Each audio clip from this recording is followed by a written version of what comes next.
A man that after 6 months of consistent work earning 7,000 yen per day, he finally managed to buy the latest gaming console he had long wanted. However, something shocking happens. The console appears to be damaged or destroyed, leaving him in utter despair as he screams in frustration and disbelief. A dramatic reveals that a sword has been stabbed directly into the man's newly bought gaming console. The image emphasizes the destruction and surreal nature of the event, with debris and energy crackling around the sword, hinting at a supernatural or fantastical twist to the story. Nearly 20 years ago, mysterious gates appeared, linking this world to another filled with monsters. People who enter these gates to battle the creatures are known as hunters. Hunters are ranked by strength and ability, from lower ranks to the elite S rank, and the more powerful monsters a hunter defeats, the higher their rank becomes.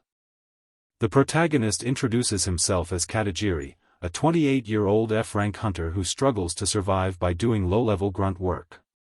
Suddenly, a mysterious sword crashes through his ceiling and embeds itself in the ground. Shocked and confused, Katajiri wonders why a sword fell from above, realizing that something impossible is happening before his eyes. A radiant woman appears before Katajiri, introducing herself as the spirit of the holy sword. She declares that the world is in great danger and calls Katajiri the chosen hero destined to wield her power. Reaching out to him, she urges him to take up the sword and forge his destiny, marking the start of his unexpected journey as a hero. Katajiri panics upon seeing the mysterious woman in his home and tries to report her as a suspicious person. He's confused and calls her a pervert because of her unusual outfit and strange claims about being a holy sword. Offended, the woman angrily yells back, furious that humans in this world could be so disrespectful toward her divine presence. The scene mixes comedy and chaos as their misunderstanding escalates. The holy sword loses her temper, shouting, "Show me some respect," and unleashing a powerful burst of energy that terrifies Katajiri. After the intense outburst, the scene humorously cuts to Katajiri calmly repairing the hole in his ceiling, as if trying to process the chaos that just happened. He holy sword proudly declares her mission, to save the world, and explains that her soul was guided to this place because the man before her was chosen as a hero worthy of wielding her power. Though he looks skeptical and unmotivated, she passionately urges him not to lose confidence and enthusiastically proclaims, "Let's save the world." The holy sword spirit is shocked when the man bluntly refuses her offer to save the world, saying, "Nope." He explains that he can't save the world and has his own reasons for not getting involved, leaving her confused and curious about what those reasons are. Katajiri tells the holy sword to come with him, planning to explain his reasons. He carries her in a cheap bag, which she complains about indignantly. He says he has no choice since she might only be visible to him, and if people saw a floating sword following him around without a sheath, they'd freak out. Katajiri arrives at a portal site with the holy sword. He requests a job, and the staff confirms his identity as an F-rank hunter. Despite the low rank, Katajiri accepts the request, saying he needs the money anyway. The staff expresses gratitude for him taking the job on short notice, while the sword looks at him with pity, which he dismisses. Katajiri is praised by the staff for being reliable and careful with his past work, earning a reputation as a pro of odd jobs. He's given another request, which involves collecting magic or not fighting. The holy sword is shocked and frustrated, urging him to slay monsters instead, but Katajiri calmly explains that fighting monsters is work for high-rank hunters, his F-rank jobs are just simple or collection. Katajiri calmly pushes a cart through a cave, explaining that his job is simple, 8 hours of labor for 7,000 yen, with no danger or travel. He admits he's not brave enough to fight monsters and is too old to change careers now. Calling the holy sword useless to him, he explains this safe, low-paying work is how he gets by and survives. The sword silently watches him, clearly taken aback. The holy sword questions Katajiri, reminding him that monsters are invading from another world and asking how he can accept that as normal. Katajiri stays silent, showing little reaction. As he continues pushing his cart, someone nearby recognizes him and calls out, "Huh?" Isn't that Katajiri? A rank C hunter named Mikura recognizes Katajiri and explains to others that they took the hunter license exam together. Mikura recalls how Katajiri once declared during the exam that he'd become an SSS rank hunter and save the world, which made him somewhat famous among hunters.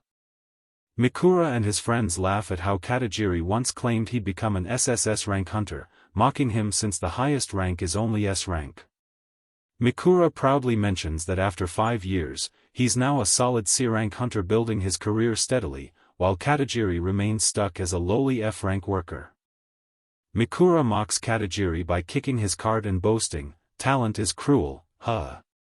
Katajiri silently endures the humiliation, picking up the scattered items while muttering in frustration.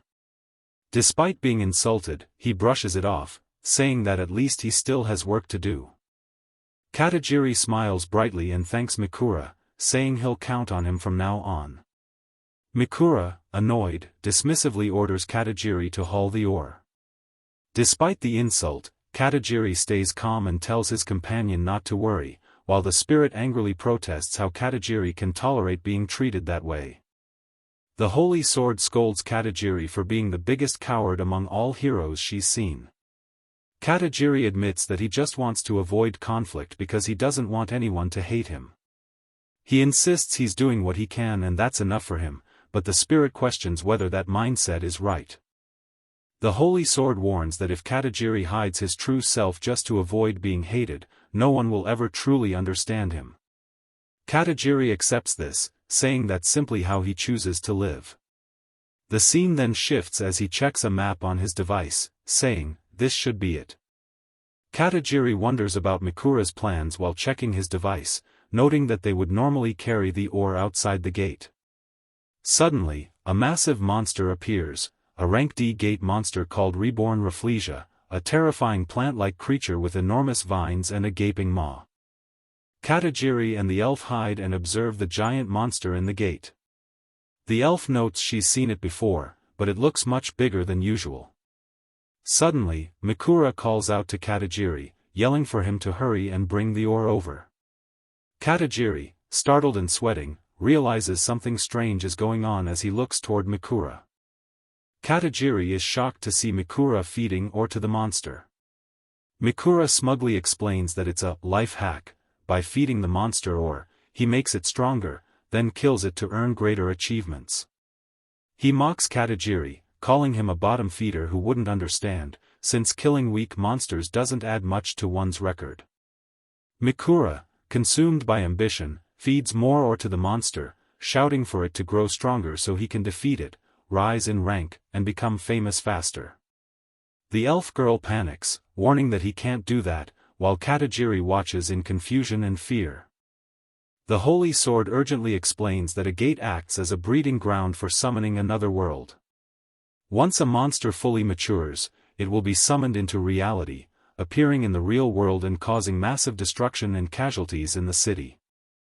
A confident fighter prepares for a decisive moment, declaring it's almost time. As another person looks on in disbelief, the fighter proudly announces his ultimate technique, Kaiser Rust 90. Using a spear infused with a tyrant wolf's magic stone to unleash immense power. Mikura launches a powerful attack against the monstrous creature, appearing to defeat it easily. Smiling confidently, he declares it an easy win. However, the final panels showing a severed tail dripping blood suggest the battle might not be truly over. Katajiri quickly saved Sakura from the tree monster's sudden attack. The monster becomes overwhelmingly strong, leaving one of the fighters desperate and injured. Despite his fear of being hated, Katajiri decides to save his companion, admitting that he can't bear the thought of being despised by the latter's friends and family if he didn't act. The group warns Mikura that the monster is now too powerful to defeat and urges him to retreat before he gets killed. Reluctantly, he agrees to fall back with the others, signaling that they'll retreat together. The Holy Sword urges Katajiri to fight, but he refuses, saying the monster has already become too powerful, around B rank, and that he stands no chance. He insists he'll run away and leave it to stronger hunters to handle after the summoning completes, while she questions his decision, asking if he'll ignore the people who'll die before help arrives. Katajiri bitterly says that all the heroes the Holy Sword mentioned had real talent, unlike him. He believes he's worthless and that a Holy Sword would never choose someone like him. The goddess, however, counters that the person chosen by the Holy Sword isn't necessarily born with great power. The Holy Sword encourages Katajiri, telling him that even if he's weak, fighting for someone else gives strength, like he just did. She reminds him that he must have his own reason to fight. Her words make him reflect deeply on his own motivation, questioning his reason to fight. Katajiri recalls his past. During his second year of college, his best friend took his own life out of fear as monster attacks became frequent. Filled with regret, he wonders if he could have saved his friend by becoming a hunter. This tragedy became his motivation to fight and protect others. Katajiri once passionately declared he would become an SSS rank hunter and save the world. However, in reality, he struggled in battle, frequently injured and outmatched. Despite his determination, he was forced to face the harsh truth of his own weakness and powerlessness. Katajiri reflects bitterly on his past, how he once chased a foolish dream, grew resentful after realizing his lack of talent, and gave up without trying. Calling himself worthless, he struggles emotionally as he questions whether he deserves to dream again. As the monstrous enemy charges forward, the Holy Sword shouts that everything now depends on Katajiri. His decision will determine what happens next. He stands firm, gritting his teeth, preparing to face the critical moment. Determined and fired up, Katajiri yells, "Fuck it," and charges forward with a powerful battle cry, gripping his weapon tightly. The elf woman follows close behind, shouting her resolve, "Fine then. I'll do it." As they both leap into action against their enemy. Katajiri excitedly asks what the Holy Sword can do, expecting powerful abilities. However, the elf shocks him by saying it can currently do nothing, since it requires time and training to unlock its power. Frustrated, Katajiri shouts about the lack of any giant slash attack, while the elf defensively suggests that charging straight at the enemy is still an option. Katajiri quickly formulates a plan. He tells the elf to aim where he points and charge with everything she has. The Holy Sword agrees, saying, "That works," as they prepare to launch a full-speed attack against the monstrous enemy. Katajiri and the elf charge forward with incredible force, surprising even the monstrous enemy.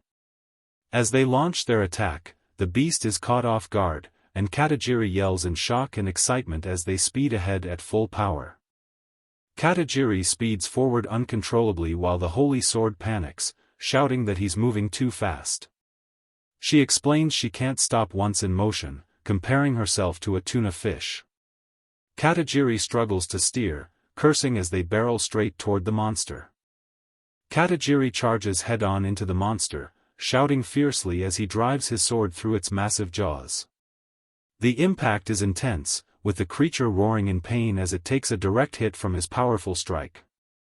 Katajiri grows frustrated as the monster keeps regenerating despite his repeated attacks. His ally shouts that the only way to kill it is by cutting the core at the center. Determined, Katajiri focuses and responds with resolve, "Got it." As Katajiri prepares to attack, the monster suddenly reacts. Its core emits energy and thick vines rapidly sprout out, catching him off guard. Shocked, Katajiri exclaims in surprise as the creature's defense intensifies. Katajiri launches a powerful downward strike, shouting, "Hard hit," as he drives his weapon into the monster. However, the creature's vines surge upward with immense force, knocking him back and sending him flying through the air in pain. As the vines wrap around Katajiri, his ally yells for him to run. He struggles internally, frustrated with himself for always retreating. Flashbacks and determination flood his mind. He refuses to run away again, vowing to become an SSS rank hunter and save the world. Katajiri refuses to give up, shouting, "Never," as he breaks free from despair. With fierce determination, he declares he'll never give up again and charges at the monster, preparing to strike its core with everything he has. With fierce determination, Katajiri unleashes his ultimate attack, shouting, "Holy Thrust," and declaring, then I'll pierce you down, as he drives his weapon forward in a powerful, focus strike toward the monster. The powerful, holy thrust attack lands a devastating blow on the monstrous creature, piercing straight through its body. The beast lets out a furious roar as it's impaled, and the impact drives the sword deep into the ground, leaving it embedded amid the destruction. After the intense battle, Katajiri collapses and exhausted, while the goddess' holy sword-like figure stands beside him. A shocked female character remarks that she's never seen such a filthy fistfight before. The warrior smirks, telling her to shut it and to get used to this kind of rough fighting. Suddenly, he notices something alarming and shouts, "Crap," as danger looms again. The scene ends with the protagonist declaring his ambition to become an SSS rank hunter and save the world. That's how the story's supposed to go. Meanwhile, he urgently yells for his companions to escape as the gate begins to close, ending on a tense cliffhanger.